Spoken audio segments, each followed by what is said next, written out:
Assalamualaikum warahmatullahi wabarakatuh. Berjumpa dengan Ibu kembali di mata pelajaran informatika. Jika ilmu yang Ibu bagikan bermanfaat, jangan lupa dukung channel Ibu dengan cara subscribe, like, dan share. Terima kasih. Baiklah anak-anak Ibu semuanya, hari ini kita lanjutkan materi dari minggu yang kemarin, yaitu tentang jaringan komputer dan internet. Minggu yang lalu kita sudah belajar tentang tipe-tipe jaringan di internet. Untuk hari ini kita akan mengenal lebih jauh tentang WWW atau disebut juga dengan World Wide Web. Web atau situs web yaitu sistem informasi atau aplikasi yang dapat diakses menggunakan internet. Web diakses oleh pengguna menggunakan perangkat lunak yang disebut dengan peramban web. Peramban web ini dilakukan dengan menuliskan alamat web yang disebut dengan Uniform Resource Locator atau URL. Contohnya seperti www.informatika.org. Ketika mengakses situs web, kita dapat menelusuri halaman-halaman web untuk mencari informasi serta menampilkannya. Kita bisa mencari informasi tentang pendidikan, kesehatan, olahraga, seni, atau informasi lain yang memang kita butuhkan. Selanjutnya kita akan belajar tentang interaksi dan transaksi yang bisa kita lakukan di internet.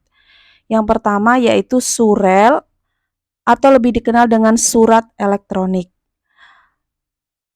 Surel atau surat elektronik ini lebih kita kenal sebagai email, yaitu aplikasi yang memungkinkan para pengguna internet untuk saling berkirim surat atau pesan melalui internet.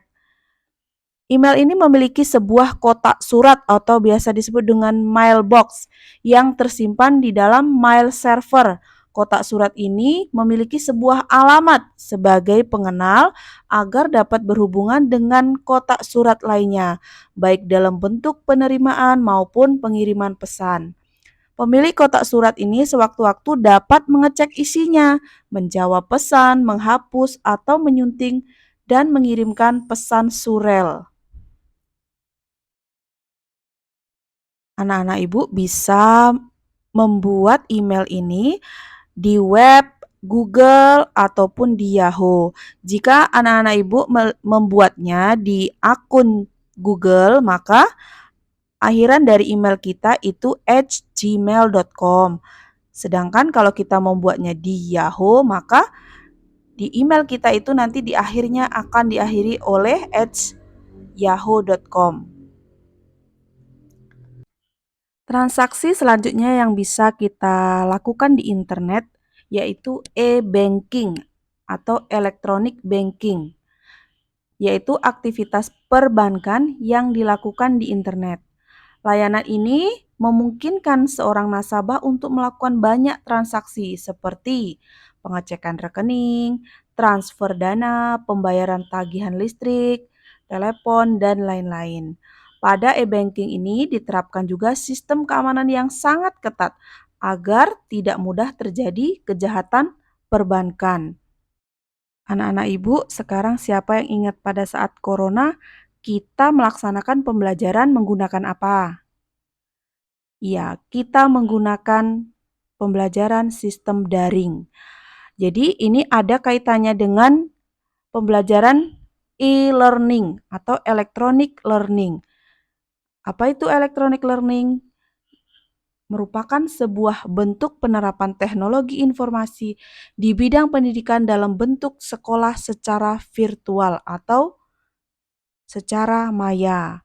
Jadi ini sudah kita laksanakan pada saat kemarin. Kita melaksanakan pertemuan melalui daring, bisa melalui WhatsApp, bisa melalui Google Classroom atau Google Meet dan aplikasi-aplikasi virtual lainnya.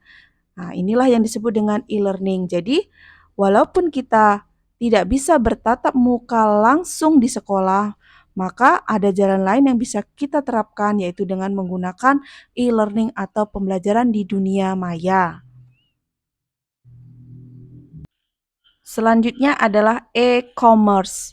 Anak-anak ibu tentunya sudah pernah belanja dong di Shopee atau di Lazada atau mungkin di Tokopedia. Nah, jadi inilah yang disebut dengan e-commerce, yaitu aktivitas penjualan, pembelian, pemasaran produk, barang dan jasa dengan memanfaatkan jaringan telekomunikasi seperti internet dan jaringan komputer. Jadi anak-anak ibu walaupun masih sekolah, ketika pulang sekolah bisa melakukan transaksi e-commerce ini di rumah dengan berjualan atau mungkin dengan pembelian yang bisa dilakukan dengan bantuan internet. Begitu ya. Yang terakhir yaitu e-government.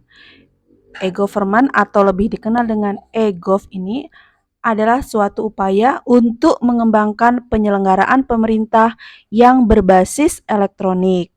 Penataan sistem manajemen dan proses kerja di lingkungan pemerintah akan dioptimalkan dengan pemanfaatan teknologi informasi dan komunikasi. Contohnya misalnya dengan sistem informasi kearsipan atau persuratan daerah. Contoh lainnya misalnya dengan sistem informasi manajemen kepegawaian. Semuanya itu sangat membantu untuk meningkatkan pelayanan publik sehingga proses pemerintahan yang lebih terbuka dan lebih transparan bisa tercapai. Baiklah anak-anak ibu semuanya, kita lanjutkan dengan materi selanjutnya yaitu koneksi internet. Sebelum kita masuk ke koneksi internet, ibu akan jelaskan apa itu internet. Internet merupakan jaringan komputer global yang mampu menghubungkan komputer di berbagai belahan dunia. Banyak cara untuk menghubungkan piranti kita ke internet seperti dengan teknologi tanpa kabel yang sering disebut juga dengan Wi-Fi atau wireless LAN. Bisa juga dengan cara tethering yang akan kita pelajari setelah ini. Yang pertama, koneksi internet dengan menggunakan teknologi wireless LAN atau biasa disebut dengan Wi-Fi. Nah, wireless LAN ini adalah jaringan komputer lokal nirkabel yang menghubungkan dua atau lebih perangkat menggunakan komunikasi nirkabel untuk membentuk jaringan area lokal atau LAN dalam area yang terbatas seperti rumah, sekolah, laboratorium komputer, kampus, ataupun gedung perkantoran. Jadi sekarang anak-anak ibu perhatikan gambar dari koneksi internet dengan wireless LAN. Ketika sebuah sekolah atau rumah berlangganan internet dengan fasilitas wireless ini, maka akan memiliki jaringan yang tampak pada gambar. Jadi kita bisa membuat komputer yang ada di rumah kita atau di sekolah kita terhubung dengan internet melalui akses point dan mengakses sumber daya yang tersedia di internet sebagai jaringan komputer terbesar di dunia. Wi-Fi ini bisa juga tersambung dengan beberapa piranti seperti laptop, handphone, printer, dan mungkin Chromebook atau notebook yang anak-anak ibu punya di rumah juga bisa tersambung dengan internet melalui fasilitas Wi-Fi yang kita punya. Koneksi internet yang kedua yaitu dengan cara tethering. Nah, pasti anak-anak ibu semua sudah pernah mendengar atau mungkin mempraktekkan tethering ini dengan sesama kawan atau sesama keluarga di rumah. Jadi tethering ini disebut juga dengan phone as modem. Artinya telepon kita berfungsi sebagai sebuah modem. Apa arti tethering itu? Tethering adalah berbagi koneksi internet perangkat seluler, baik itu smartphone, tablet, dan yang lainnya, dengan komputer atau perangkat seluler lain. Nah, itu yang disebut dengan tethering. Tethering ini akan membuat perangkat seluler kita berperan sebagai modem atau modulator demodulator. Sekarang perhatikan gambar yang ada pada layar. Tethering membutuhkan ponsel yang memiliki chip Wi-Fi yang biasanya telah tertanam pada ponsel. Jadi kalau pada gambar terlihat adanya koneksi dengan tethering di mana smartphone dengan logo Wi-Fi berperan sebagai modem. Koneksi antara perangkat lain ke smartphone yang digunakan sebagai tethering digambarkan dengan tanda petir atau bisa juga menggunakan Wi-Fi, Bluetooth, ataupun kabel. Jadi tadi ada beberapa kali Ibu menyebutkan masalah modem. Jadi modem itu seperti apa sih? Jadi ini gambar salah satu contoh dari modem. Modem adalah alat yang mampu menjadi media transmisi atau saluran untuk dapat berkomunikasi dengan perangkat lain. Dalam hal ini, modem akan menjadi media transmisi sehingga perangkat lain tersebut dapat terhubung dengan internet.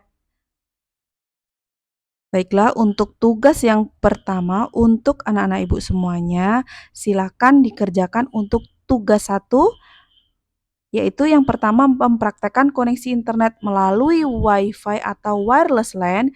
Yang kedua, mempraktekkan koneksi internet dengan tethering dari laptop atau komputer dengan menggunakan ponsel sebagai modem. Yang ketiga, ketika anak-anak Ibu sudah terkoneksi dengan internet, maka carilah informasi.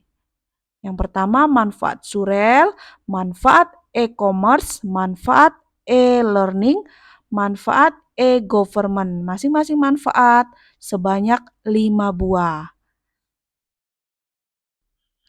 Ya, anak-anak Ibu masih semangat kan?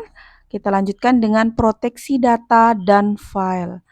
Data itu merupakan suatu yang sangat penting bagi individu maupun kelompok. Oleh sebab itu, data itu harus diproteksi dari berbagai resiko yang mungkin terjadi dan membawa dampak buruk bagi pemiliknya. Saat ini banyak pencurian data yang dapat dilakukan dengan berbagai cara dan tingkat kecanggihan. Data dapat dicuri melalui jaringan komputer, aplikasi, ataupun kecerobohan dari penggunanya itu sendiri. Lalu pertanyaannya, bagaimana cara kita memproteksi data kita yang ada di internet? Nah, ini ada hubungannya dengan materi kita, yaitu dengan enkripsi atau penyandian. Enkripsi atau encryption berasal dari bahasa Yunani, yaitu kriptos yang artinya tersembunyi atau rahasia. Enkripsi adalah suatu metode yang mengkodekan data sedemikian rupa sehingga tidak dapat dibaca sebelum dikembalikan ke bentuk aslinya atau didekrip. Dengan enkripsi, data yang menyebar dalam jaringan komputer atau dalam bentuk lainnya tidak dapat dibaca tanpa didekripsi sehingga data kita dalam komputer atau dalam internet lebih aman. Lalu pertanyaannya bagaimana sih cara kerja enkripsi ini? Contoh kerja enkripsi ini kita ibaratkan Agus mengirimkan teks ke temannya yang bernama Dewi.